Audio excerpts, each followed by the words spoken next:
Hey everyone, thanks for listening to RetroLogic. This week I had a little bit of an audio issue. My microphone was pointed the wrong way. So it turns out that you're going to hear what it sounds like to bounce my vocals off of my computer before it hits my microphone. You should still be able to hear everything okay. It's just that the audio is not up to where I like the level of quality to be. So I just want to let you know. So thanks for listening, and I'll see you there.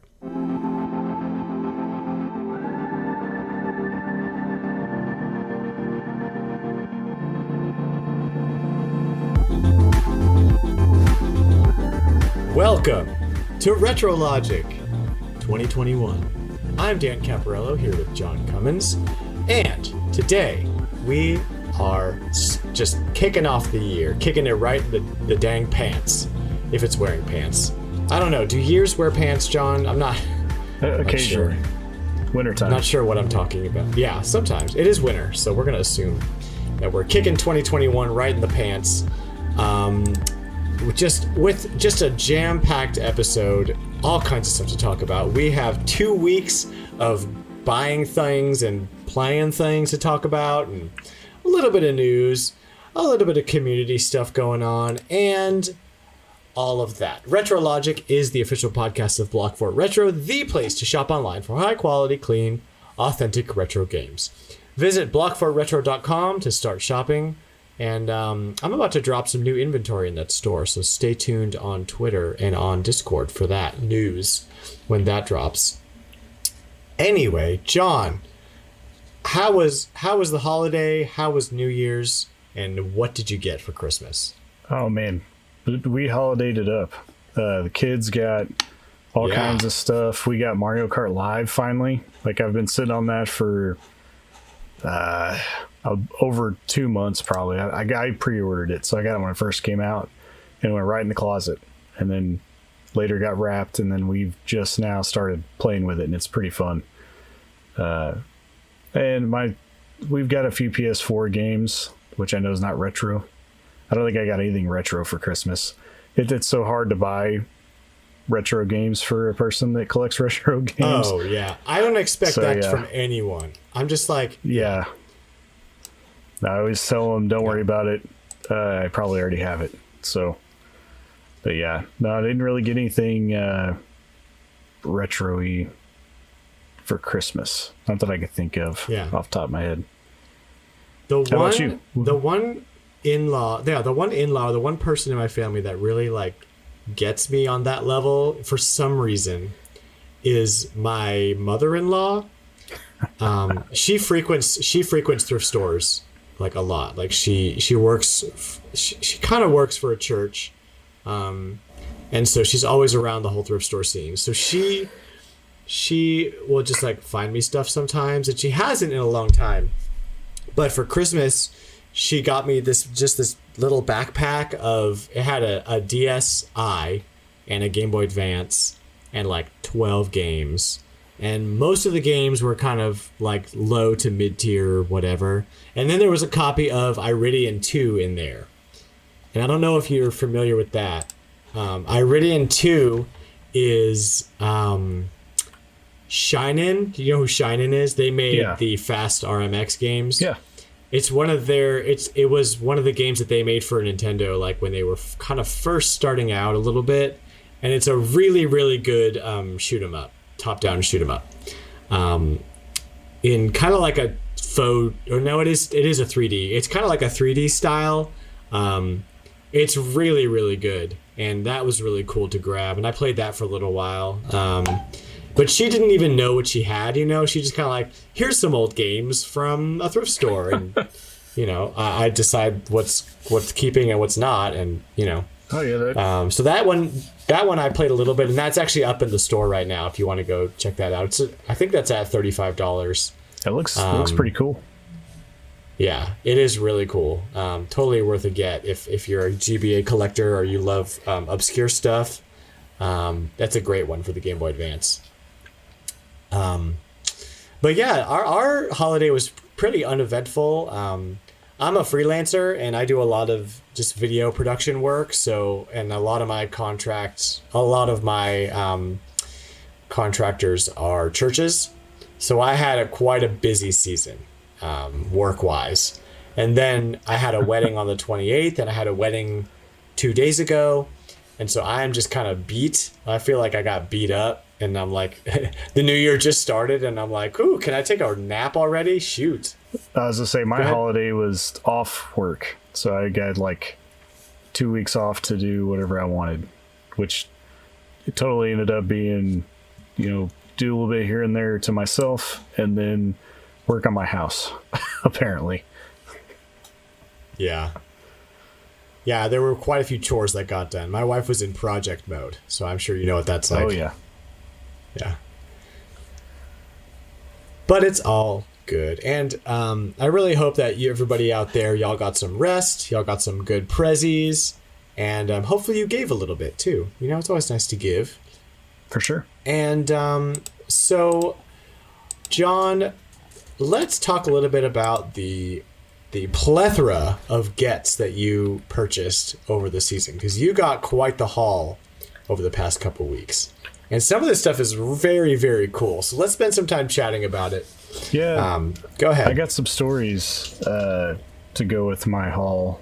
I was at a antique store, I guess, for lack of better terms. I found a couple booths that had some games in it. And one booth that I went to had just a bunch of random NES games loose. They all had sleeves, and I noticed that in the sleeve they all had their manuals like tucked in there, so I thought that was pretty cool. So I picked up one of them was Top Gun, Hogan's Alley, and I think I got Baseball. But they were just some random NES games I didn't have.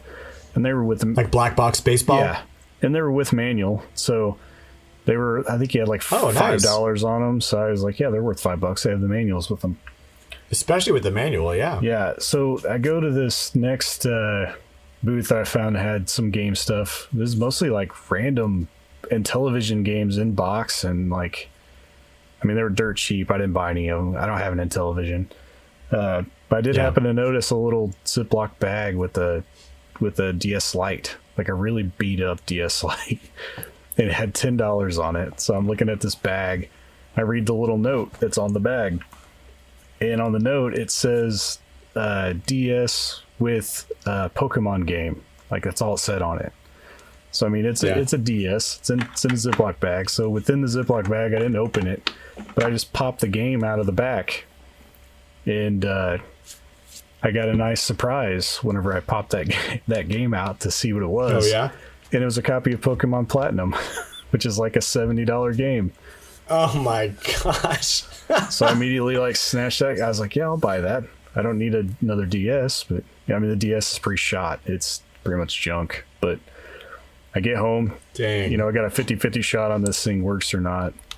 Even the game, So get the game. The game works fine. It's got like a save file that's already beat on it, so I know it's probably pretty legit. And so that was a good trip to the old flea market or antique mall. Yeah, bootleg DS games are pretty easy to spot. Yeah. They just don't feel right, so you would know. I thought it was kind of random that if it was a bootleg, at a flea market inside of a DS. So yeah. And then I had another shopping trip. I went to one of my local vintage game stores and they had a copy of Ogre Battle March of the Black Queen for the Super Nintendo at $90, which is it's high dollar game, but that's a good deal. Mm-hmm. That thing's usually like $120, so I thought I was going to get $30 off of this game. So it's in a case. I didn't really get a good look at it right off the bat. He kind of puts it in the bag. I get the bag out to the car and I kind of look at it, and it turns out to be a reproduction. So go back to the store, let the guy know, and it didn't exactly end up how I liked it. I didn't get a refund. I did end up getting store credit for the game.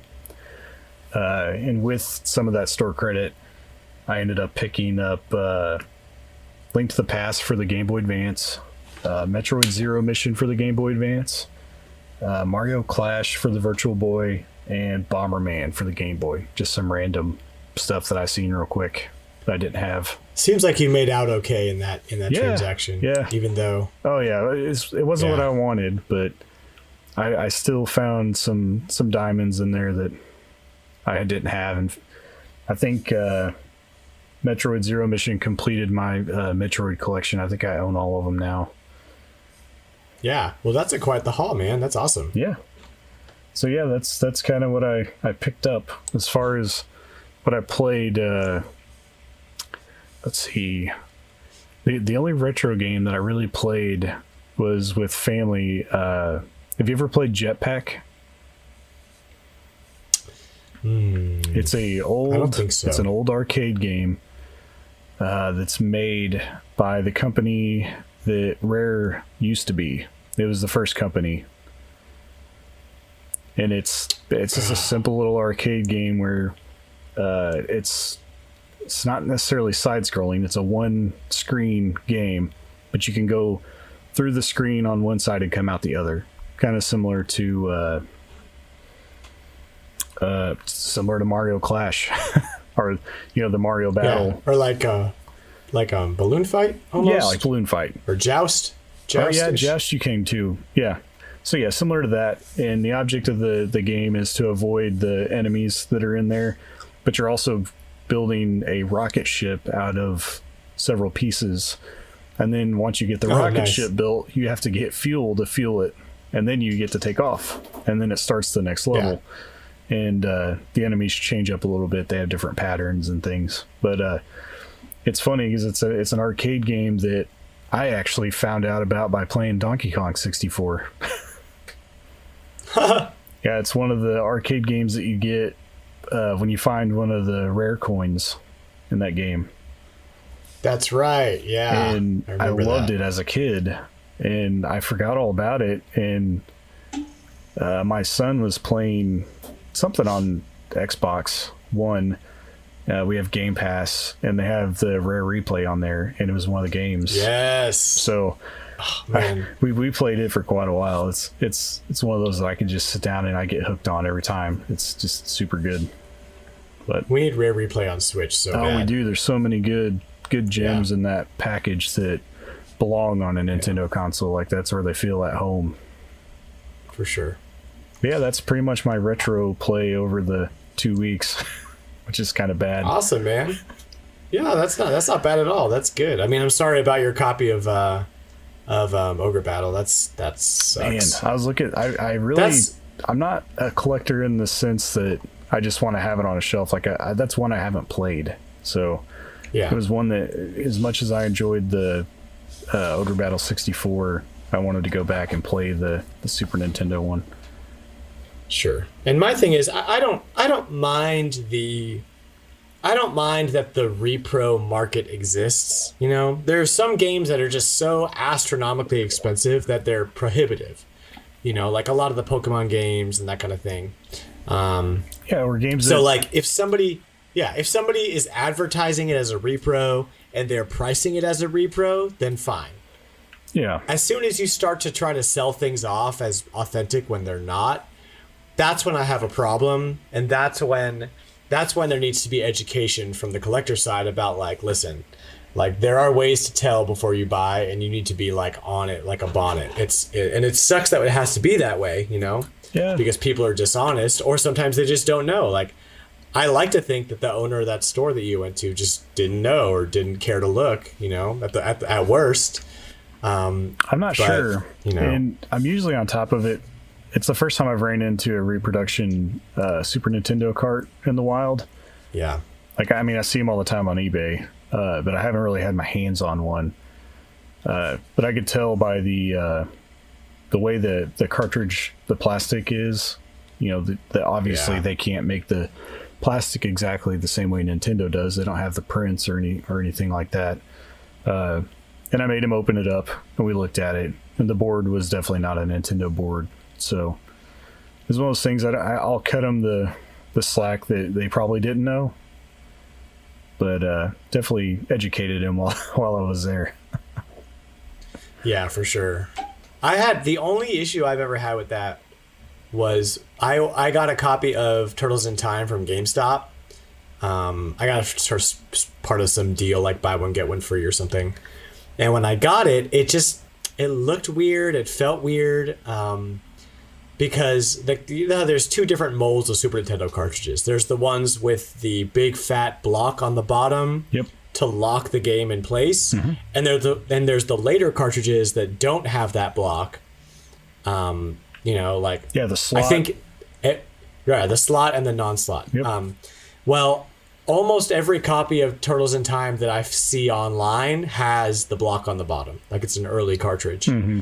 This one, the one that I got, did not have the block. And that tipped me off. And so I opened it up and I looked at the board, and the board was authentic. I'm like, well, maybe the casing is different or what? And the more research I did, I finally came across a random Reddit thread where they were talking about this specific game, and they were like, no, later, much, much later versions of this game were produced in Mexico by this other company, and it is authentic. It's the same board. It's just different plastic and cheaper plastic or whatever. So it's still authentic. It's the same game. There's no difference. It's just a cheaper plastic. And instead of the sticker on the back, it had the warning label imprinted in the plastic to save money. So yeah. So there were a lot of weird things about it that I was just like, is this authentic? And I was this close to returning it before I did some research. So, but I'm so terrified of that. Well, I mean, as somebody that has a store, you definitely don't want to sell them off. So I mean, yeah, it's definitely something to be scared of, because I mean, obviously the longer things are out, the better the reproductions get. Usually, from my experience, the reproduction boards won't have a Nintendo trademark on them. No, and even so, even if they fake the Nintendo trademark, you can find pictures of every board for every game. Oh yeah, somebody's opened and if you up. compare them, there's no way they're going to be able to exactly recreate the board ever. Yeah. So at some point, it's just going to have to become open it up and check the board, Well, I mean, that's the thing. The people that are making the reproductions, they're not usually going out of their way to try to make it look identical to a actual one, because they're not the ones that are trying to dupe people into buying them as an original game. They're the ones that are selling it as a reproduction, purposefully. Yeah. So you don't have to worry about it. It's still not legal. No, it's not legal, but I mean, they know what they're doing. I wish they would stop. Yeah. But, it kind of is what it is at this point. Yeah. Just get educated out there. There's a great subreddit called Game Verifying, r/Game Verifying, that they have some really great tutorials and tools to teach you how to find repros. A lot of the times it just takes handling enough of the real thing that when you get handed a fake, all you have to do is touch it and you're like, gross, what is this thing? Yeah. You know what I mean? To me, the hardest ones are DS. Yeah. DS are pretty... I've bought some... you got to know that sticker. The sticker's a dead giveaway usually. Yeah. Well, I mean, I've bought some that have really close. They look almost exactly like it from eBay, to the point where I won't hardly buy a DS game on eBay anymore, just because I don't know. Yeah, that's a good call. So speaking of DS games, I got a couple of pretty good lots over the break. They're all going back to the store, so you can look forward to seeing those up in the next couple of weeks. You can follow me on Twitter at BlogFortRetro to find out when those are going up. So the first one I got is a pretty gnarly Super Nintendo lot. It's all the Mario and Donkey Kong games. We've got 2 copies of Donkey Kong Country 2, Yoshi's Island, Mario All-Stars, Mario Kart, the first Donkey Kong Country, Tetris and Dr. Mario. Got a Mortal Kombat 2 and a Street Fighter 2 Turbo in there for good measure. just a really, really good lot, a really good price too. Those games look disgusting, so I'm gonna have to clean and sanitize and test the heck out of them before they even come close to my store, because I'm not about to sell somebody a broken cartridge. But I'm happy with the price. Also, speaking of DS games, I did pick up a pretty good DS lot off of OfferUp. This lady had a DS Lite and 4 games, and one of the games was Rhythm Heaven, which very recently had become a pretty high-priced DS game. I mean, it's upwards of like $50-$60 for a complete in-box copy now, and I actually just sold one in the store, a cartridge-only copy, and it sold for like $45. So this one's complete in box. So, I mean, we went back and forth about it because people kept DMing her about, well, I just want to buy Rhythm Heaven. But she's like, no, it's for my son. And they were all lowballing me, and I want to sell the whole lot. So I bought the lot from her for her asking price. And so, you know, I've got some stuff there that I could buy. But Rhythm Heaven, man, that, and we're going to get into more obscure DS and GBA games later with the community, because they sent me some cool stuff. But that's one of the funnest, weirdest, obscure DS games you can play. Like, it's very much like a very long WarioWare game. Yeah, I haven't played it. But I looked for a copy earlier this year, and they were nowhere near that price. They were like $10. I got mine, $12 for a loose copy. I got mine earlier this year or late last year for like 15 or something. That's what I'm saying. Yeah. I guess I should have bought. But you never know. You just never know what random game is going to suddenly spike in price. I don't even know why it did that. It's like usually that happens when a prominent YouTuber makes a video about the game, then a bunch of people try to buy it, and now supply goes down. So I don't know what happened. Our new game in the series comes out. Yeah, but that's not going to happen with Rhythm Heaven. They haven't made those games since the Wii, right? They're due then. Oh, did they make one for the? Did they make like a collection or something for the 3DS? I think they made some kind of Rhythm Heaven style game for the 3DS, but I just don't remember what it is. And it wasn't recently. And the Wii game is like $100 or something. It's crazy hard to find. But anyway, so that was my cool little grab, along with that SNES lot. And then I have a weird thing with OfferUp where like sometimes I will buy something and the person will just let it sit there for 3 days and then cancel the order. Like, oops, I don't have this anymore. And that kind of makes me mad because, like I want to buy the thing. Like, just give me the thing that I ordered. But, you know, whatever. There's only so much you can do. Yeah. So, but, yeah, anyway. I've got one lot on here now that is like that. So I'm just kind of waiting to hear about it before I talk about it and know that it's actually going to come. So we will see about that. So that's all for me. I didn't play anything over the break.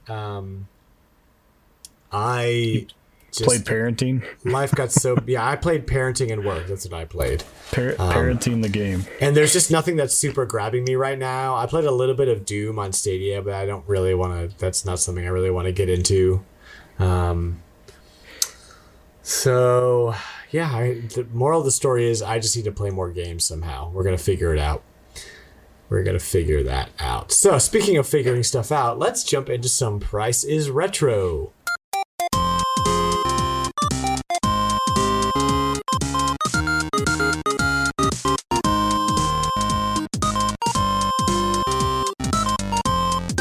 So, if this is your first time playing Price is Retro, I'll tell y'all how it goes. I'm going to list off 4 or 5 retro games.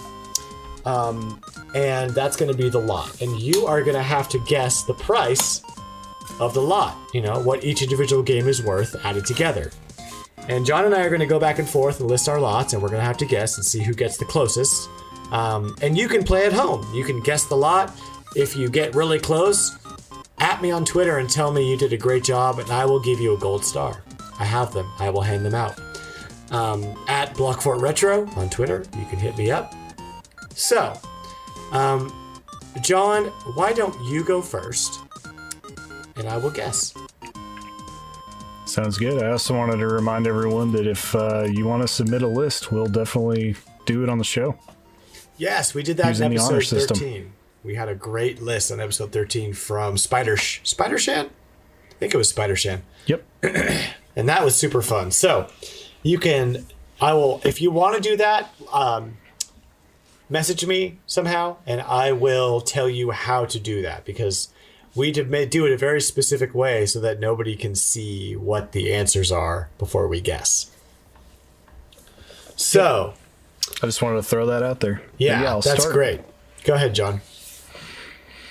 All right, so my list is normal, is a random list of games that have come up in topic at some point over the time period between shows. So my first game is Castlevania 3 on the NES, loose.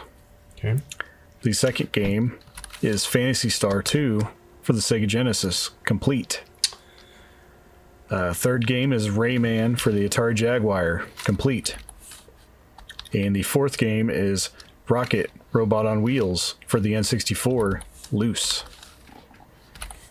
I love Rocket Robot on Wheels. I need to find one. It's a great game. They're hard to find. I mean, they're rare. They're not super expensive because nobody Yeah. knows what it is, but I need to buy one before it spikes up. Now that I'm talking about it. Yeah, we're going to talk about it, and it's going to go up in price. Right, so I better get one. All right. I'm going to say, after adding it up, I'm going to say $370. Because I have a feeling that Atari Jaguar game is really freaking expensive for some reason. That's the one that I have no idea. So the total for my lot is $224. Okay, that's just a little bit off there.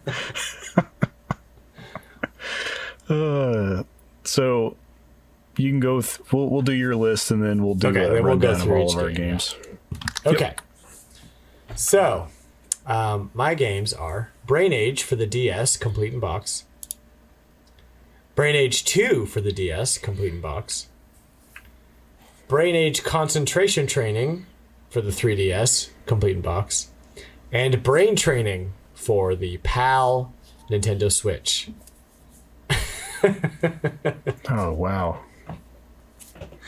I threw a little bit of a curveball at the end there because that is certainly not a retro game and not available in the No. US. So, No, that doesn't stop people from buying it. So thank you, Nintendo, for not region locking the Switch. yeah, and also why can't I just buy it in America? I would buy that. So, but I can't. Yeah. So I won't. Let's see here. I'm gonna say 120. Okay, the total for my lot is $48. With the Switch game included? Yep. All right. So here, hold on a second. I feel dumb. All right, so $48, right? Yep. All right. Well, even with that, I will say The that total was difference- that was never a full priced Switch game, even brand new. Just FYI. it was $40 still, wasn't it? I don't think so. I I don't thought know. it was like, I don't know. This is Anyway. for a used copy, so just keep. I don't know. This is what price Well, trade. I know. Yeah. I know. What, All price right. charting So said. with the total difference, you were at 146 and I was at 72. So I Yeah. win this week. You win that one, and all of mine were for very low numbers, so I anticipated that. Yeah, you got me a little bit, but I kind of That- figured that some of those brain training games complete in box would be worth more than $5. But no, not really, actually.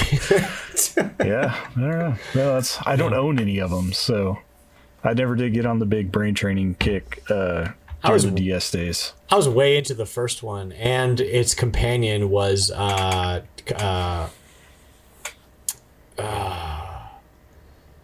forget what the other one was called. It was Brain Age, and there was Flash Focus, I think. Yeah, The like eyesight there's- helping exercise one, and there- it's none of them were good, but it was a fun little, it was a fun Yeah, I little was thing. gonna say there was a lot of those types of games for the DS. Like, I don't know what really pushed all of that, but Yeah, big they time. were definitely there. And then there were third-party ones and whatever. So go ahead and do your value of your lot. So the Castlevania 3 for the NES loose, $34. It's not too bad. Mm-hmm. Phantasy Star 2 for the Sega Genesis, $75. Complete. That was about what I guessed. I was a little over that. Rayman for the Atari Jaguar complete is $70. So not quite. I mean, still for Rayman. I had $200 on that one because I was like, man, it's Rayman, so it's like a known property, and it's for a system nobody bought. It's probably really expensive. No, not that expensive. Well, I mean, I don't know a whole lot about the Jaguar, like as far as the gameplay experience for Rayman, but I wonder if it's like at least a decent play. I don't know. It was just a D-pad on the Jaguar, right? So why wouldn't it be? I don't know. I just didn't know if it ran good on it or not, because I know the Atari Jaguar struggled. Yeah, that's true. Rocket Robot on Wheels for the N64 loose, $45. Yeah, I knew that one. So there you go. You need we need to try to get a copy before they go up. For real, and I need to brush up on my Jaguar prices, apparently. Didn't think that was something I'd ever have to bother with, but okay. John. Yeah. That's the first Jaguar game we priced here. Yeah, I keep throwing around the idea of grabbing one. I've seen a couple in the wild. I just haven't pulled the trigger yet. I do like obscurity. No, not too bad. I think you can pick one up for $100 or less. Oh, that's great. Yeah, that's way better than a TurboGrafx. Those are kind of crazy. Well, the Jaguar, unlike the TurboGrafx, didn't really have any good games either. So that's why. True that. But yeah, so go over your lot. Yes, so for my lot, Brain Age for the DS complete in box is $3.50. Oh gosh. Brain Age 2 for the DS complete in box is $3.50. Brain Age Concentration Training for the 3DS is $17.50. And Brain Training for the Switch is $25 used. That is the price charting price for a used copy. Huh. The PAL version. Yeah. Now I'm kind of curious. I wonder if that... You said $25. So how much do you think this game was new? Price charting says $30. So I don't know if that's available now price, or if that's it combines what's on sale versus what the full price is. So is that also with the conversion of the dollar to the pound? Yes, yeah, that's with the conversion. So that's from the pound to the dollar. Right, exactly. That's from British pounds to US dollar or euros to dollar. This is like the dollar amount. So yeah, I don't know. So that was a curveball on my end, but you won anyway. So you had. As I say, I'll take the victory. I won't question it too much. No, and it's like a new game, so whatever. The rules are loose around here, and the points don't matter. So if you're gonna have fun, we like to have fun. Yeah, someday we'll do like a competitive round of this, and we'll see how it turns out. Competitive Prices Retro coming soon. That's awesome. All right, well, we've got some stuff. It's supposed to be hard mode, but it never ends up that way. It's still hard. It's just it's such a weird game, to get the nuances of, and what does hard even mean? If it's obscure, I don't. Whatever, John. Yeah. Let's talk about crossplay because we have some stuff to talk about. Let's do it. Our December crossplay Mega Man event is over. We have. Some of us have played Mega Man 3. Some of us should have played Mega Man 3, and just for whatever reason, guys, I could not get around to playing that game. You'll have to forgive me. I have made many mistakes over the past couple episodes, and this one is not this is one of them. So Even if you didn't play the game, you owe it to yourself to at least fire it up and just listen to the theme song. Like, it's just the opening song when you start the game up is amazing. yeah, I will have to do that. I do want to play it. So I'll add it to the log and I'll put it on a high in the log so that it gets played soon. But John, you have some childhood experience with this game, so we can talk about that for a little bit before we throw out the next January's crossplay games. So this is a Mega Man game. I think this was the second one that I played as a kid. Mm-hmm. My cousin and I would play this game. In fact, I didn't have an NES until way later. He had one, and I would ride the school bus. I'd walk to his house and then get on the bus there. That's where the bus stopped at. So every morning, we'd bust the box of NES games out and we'd play NES for like an hour before the bus got there. And this is one that neither one of us really got very far. This game was definitely beyond our skill set at the ripe old age of like 6 or 7. Right. But beating your head against the wall a few times, I think we got at least like 3 robot masters in a couple times. They're just so harsh because you have to start all over again if you lose all your lives. Yeah. And my experience with Mega Man as a whole is that these days playing Mega Man like almost has to be done with some sort of rewind or save state function, just because it's so it is so pixel perfect, and every other game that comes out this day is not that way.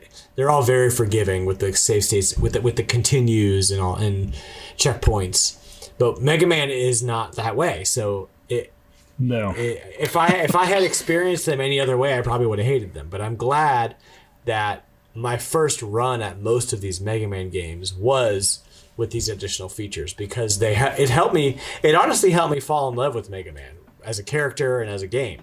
So you sure that wasn't the cartoon series did that? Oh my gosh! Wait, okay, are we talking about Captain N, the Game Master? Mega. Yeah, whoa. I mean, or they actually that one's not as, since he's not as big of a part of that, but there's actually like a Mega Man TV show animated series, like standalone also. Oh, really? Oh, yeah. Is there a new one coming out too? Or was there? There is a new one that's already out. Okay. I think it's on Cartoon Network. I'm not sure. I haven't watched very much of it, but I know a buddy of mine that has watched all of them, I believe. There's not much I know about Mega Man. And really all I can say is I'm glad that I got to experience it in this way with a community that's so passionate about it, because it was a trip and it was super fun. The thing that always got me with Mega Man is, I think with Mega Man 2, I thought it was going to be like a Metroid game. Like the arm cannon just threw me off. Like that's what I was expecting it to be. And then it was like way harder. Yeah.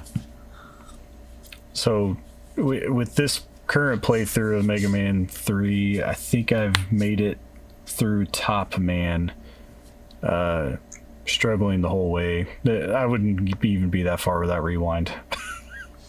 Oh, for sure. So bad. Yeah. My platforming skills for Mega Man are almost non-existent. I never had any to begin with, so I was always an RPG player as a kid.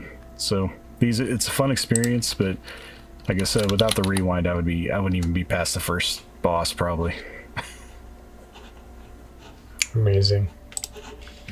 But definitely one to fire up for the music for sure. This was our best soundtrack for the Game Awards. That's right. It won. Well, then I have to go back to it. Great. Yeah, great music. Especially if you find some of the remix stuff of it, it is even better. Like, it's just fantastic all the way around.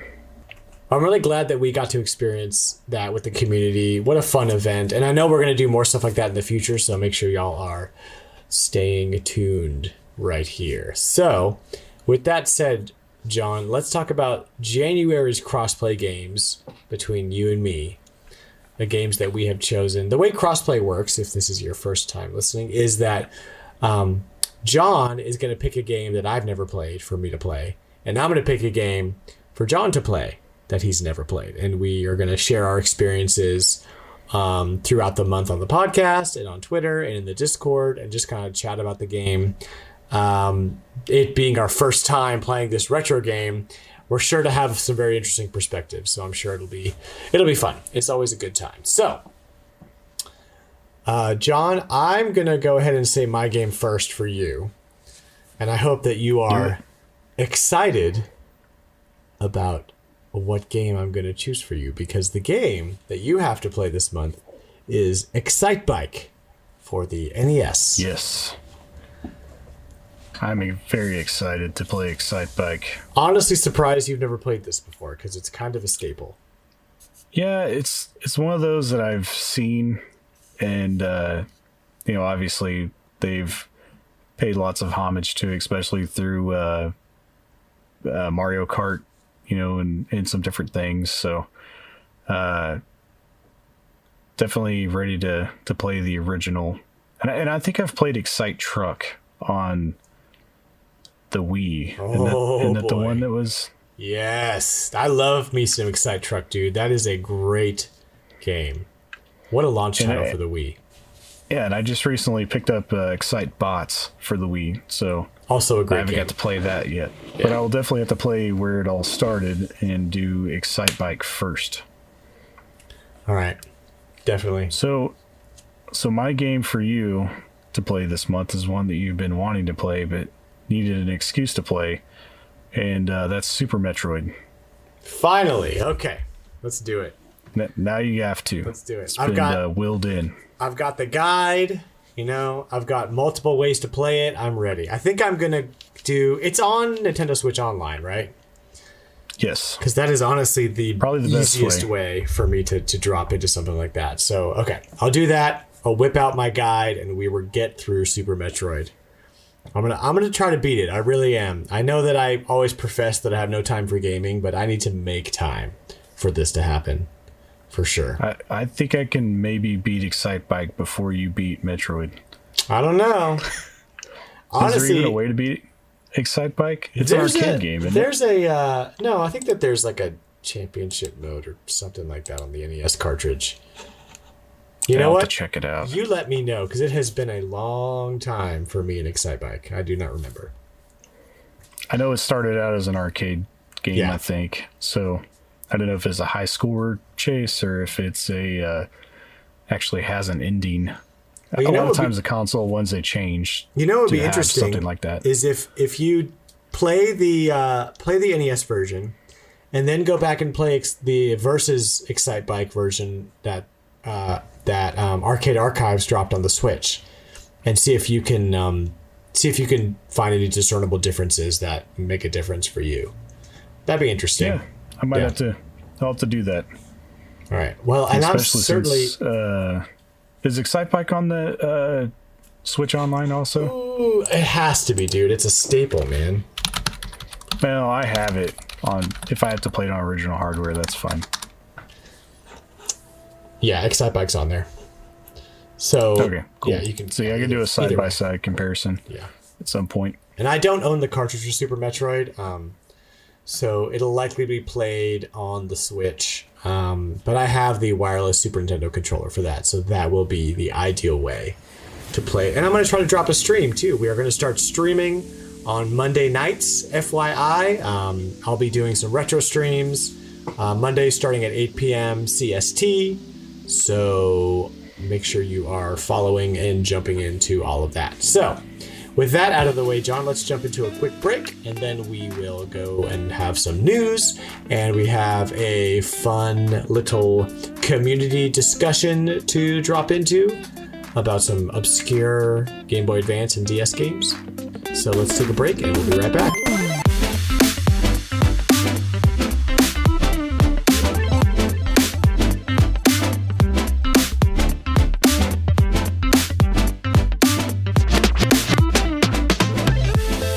Welcome back. John, how was that break for you? Fantastic. So good. The breakiest of breaks. So breaky. I feel broken.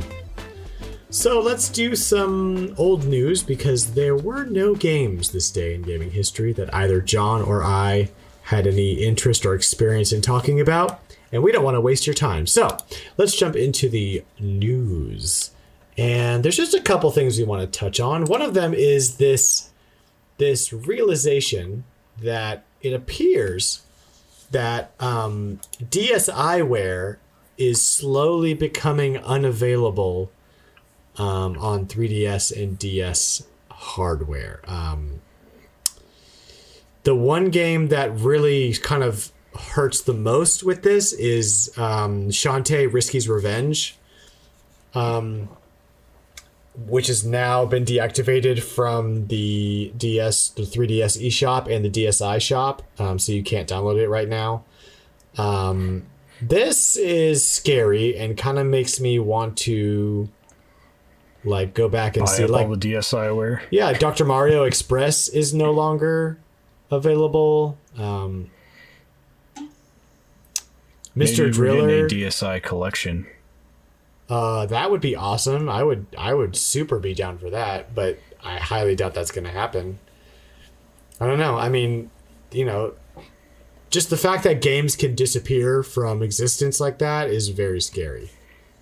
Well, yeah, especially those were only. download only. So, Yeah. like, your only way to get them were on those shops. Exactly. That's very scary for any kind of collector out there. Yeah. I wonder if this is going to be a thing where like DSs that have those games on them are going to become like high dollar items, like already downloaded. Yeah. So, because you can't get them It's now. kind of like some PS3s that still have some of the downloaded games that you can only download for a short period the of time. Silent on Hill them. demo or whatever. Yeah. Yeah, Is that and it? Scott Pilgrim before the recent re-release. Yeah. Flappy Bird. Phones with Flappy Bird on it. Flappy Bird. Yeah, I mean, this is just part of the coming age of being all digital. I think shortly you are going to be seeing a hike in price for consoles and things that still have games downloaded on them that aren't available anywhere else. Yeah, well, you were saying that you think this might have been a mistake or something. What's the I just heard some chatter that, maybe because Nintendo has pulled things and they've come back before. That's true.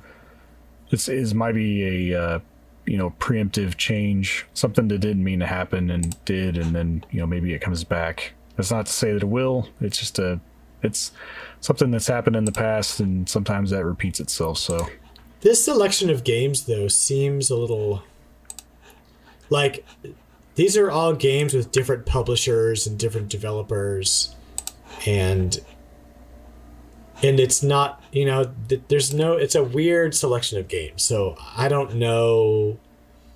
I wouldn't be surprised if it was a mistake, and I hope it's a mistake and they come back, but it does seem weird. yeah. So that's that. Yeah, I highly doubt that all these different publishers just decided one day at the same exact time to pull their games off of a 10-year-old shop. And I mean, it's possible that Nintendo like pressured them to do it in some way, but it just like, why Asphalt 4? Like, what? Who's like dying to play Asphalt 4 on the DSi right now?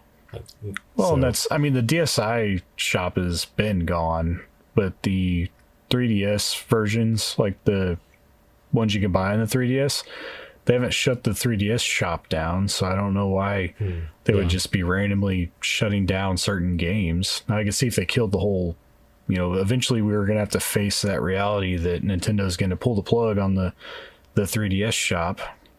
But, I don't see why they would do that to individual games. Right. Yeah, buy physical, guys. When you can. Physical. So the next piece of news is a recent video that dropped from the guys at Did You Know Gaming. It's almost like a little mini documentary. It's about a 27-minute video about one man's journey to uncover the mystery of the long kind kind of searched for unreleased accessory known as the Workboy. It was a keyboard and software suite for the Game Boy that had like a calendar and a calculator and like an address book and a Word document maker. It seems really useless to me on a tiny little dot matrix screen. Like, why bother? The Game Boy never ceases to amaze me with its random accessories that were made for it. Yeah. I mean, you have the sewing machine software. Have you seen that? Yes, I did. That is also amazing. The NES had stuff like that too. Like that had the Miracle Piano, and yeah, it's just crazy all the different things. Nintendo's always been tinkering. But the I recommend the video because it's really an interesting watch. Just his whole journey with like discovering what it was and who, finally getting in contact with some developers and all of that. And I won't spoil it for you. But I remember reading about the Workboy in an old issue of Nintendo Power and kind of like being curious about it and wondering if it ever came out, because it was never released, but they just advertised it a whole bunch, and then it just kind of, dropped from the face of the earth. So it's just very curious. So he talks to some of the developers behind it, and, he gets his hands on an actual piece of hardware for it. A non-working hardware, I think. Anyway, I'm not going to spoil the rest of it for you, but the video is really cool. It's really interesting, very well done video from the guys over at Did You Know Gaming. Just what a cool piece of lost Nintendo history that's been found. I love stuff like that. Not the most exciting thing, but it must have been sitting next to the North American N64 modem that never there came it is. out. Yeah, that's exactly. So I thought that was cool. Go check that out over on their YouTube channel at Did You Know Gaming. So the last thing we're going to do today, John, is I asked the community to give us some of their favorite obscure Game Boy Advance and Nintendo DS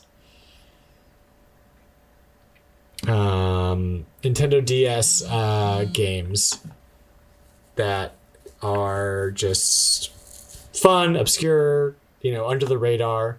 And we got some pretty good responses. So I'm going to go ahead and read some of these guys. So Flightsy in our Discord says Rhythm Tengoku, which I'm assuming is the Japanese name for the Rhythm Heaven series, which we talked about already. But that's a great one. Oh yeah, Tim over here, Neo Prime, says Drill Dozer for the Game Boy Advance. Do you have Drill Dozer there, John? I do not. Okay. That's one that I've been looking at picking up, and I haven't got a copy of yet, but it's definitely on my radar. I've played it. I believe that's one of the ones with a rumble pack on it, right? It's like a big cartridge. Yes. Yeah. Yep. Big red cartridge. I would love to get my hands on it, at least to play it, because it seems like a cool experience. Yeah, it's like a pinkish color almost. Yeah. And then, let's see. Oh, Spider Shan over here says, I'm racking my brain. I'm having a hard time coming up with some lesser-known GBA DS games. That was the time he had the least amount of money to game, so he played the first-party stuff. He says, I played The Sims Life in the Herbs on the DS, but I don't think that counts. Oh, man. Those games had to not be very good. Yeah. Uh-huh. Oh, and then Tim over here mentions Electroplankton. Are you familiar with Electroplankton? I know of it, yes. Yeah. I have not played it. It's not really a game. It's kind of like a series of rhythm creation tools, or like music creation tools. It's really, really cool to play with. And I think back in my brother remembers this better than I do. There was something, it wasn't like widely available. Like I think you could only buy it at GameStop, or you could only buy it through Nintendo Power, something like that. But it is really cool. If you could find a copy of it, I recommend it because it's Nintendo first party and it's just a weird little thing. Yeah. Yeah. I'll have to get it eventually. Tim, being the token Metroid fan, also brings up Metroid Prime Pinball, which I love. It's kind of an obscure. Mm-hmm. Even though it's first party, like, I guarantee there's not very many people that have it. Yeah, Metroid was all... We were all about Metroid back then when the Prime series was out. But yeah, that's kind of an obscure one a little bit. Eric Plunk over here bringing out Road Rash on the Game Boy Advance. It had really good Mode 7 style graphics. I think on the Game Boy Advance it would have been actual polygons, but I wouldn't have known that one. Yeah, by that point. Yeah. And then Tim again bringing up the Ninja Gaiden Dragon Swords game on the DS. Yeah, did you see that? Yeah. The accessory that comes with it, the little sword stylus? The sword stylus. I remember that coming out when I was working at Game Crazy and thinking that was so freaking cool, but I had no interest in Ninja Gaiden, so I didn't pick it up. Yeah. Yeah, I don't think I have any obscure GBA games that, not anything out of the ordinary. Like, I've got some Harvest Moon games. Probably one of the more some obscure... people don't have, just... One of the more obscure games that I'm really into is the Final Fantasy Advance series, and the second one for the DS was very obscure. It did not sell very well at all, but it's just as good as the original. Final Fantasy Tactics. It's called Final Fantasy Tactics A2. I've talked about it before. Something of the Rift, whatever.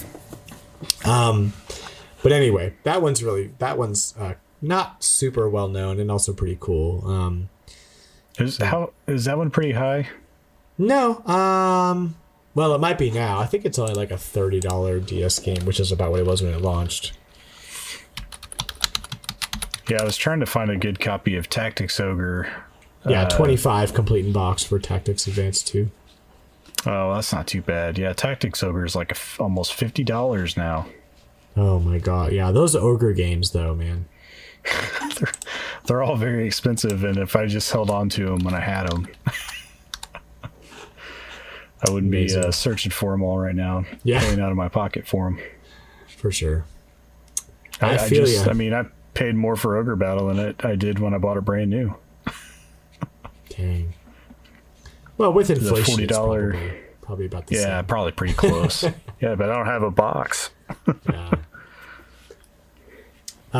So there's also the Dragon Quest Rocket Slime Adventures games on the DS. I remember being really into those. Yeah, I need to find those again. Yeah. I only have the monster games, the Dragon Warrior, or I guess it's Dragon Quest Monster Joker or something like that. That's right. A couple of those. Those are pretty fun too. Because the ones on the Game Boy I loved. Yeah. That's probably about it for the obscure stuff. There's some more I bet I could rack my brain and find, but we'll have to do some more episodes about the obscure DS stuff, because there's a lot of really great obscure DS stuff, just tons of games for that system that don't get the attention that it deserves. So yeah. Oh yeah, the DS has a huge library. I'm sure there's tons of obscure stuff that I don't even know about, because DS gaming I wasn't very big into at the time. Most of my DS games came way later. Yeah, that was my main console for pretty much for that almost that whole generation. I mean, after the Wii. That's kind of where I quit gaming for a little while. Oh yeah. Yeah, mostly PC games at that time for me. Well, so that's gonna about do it for this episode, John. We have another one in the books. Some pretty fun stuff going on in the Discord. If you want to join up there, you can hit me up on Twitter in my bio at BlockfortRetro. You can check us out on YouTube and on Twitch. On Twitch, we're going to start doing weekly streams on Monday nights, so go ahead and try to find me on Twitch, BlockfortRetro on Twitch as well.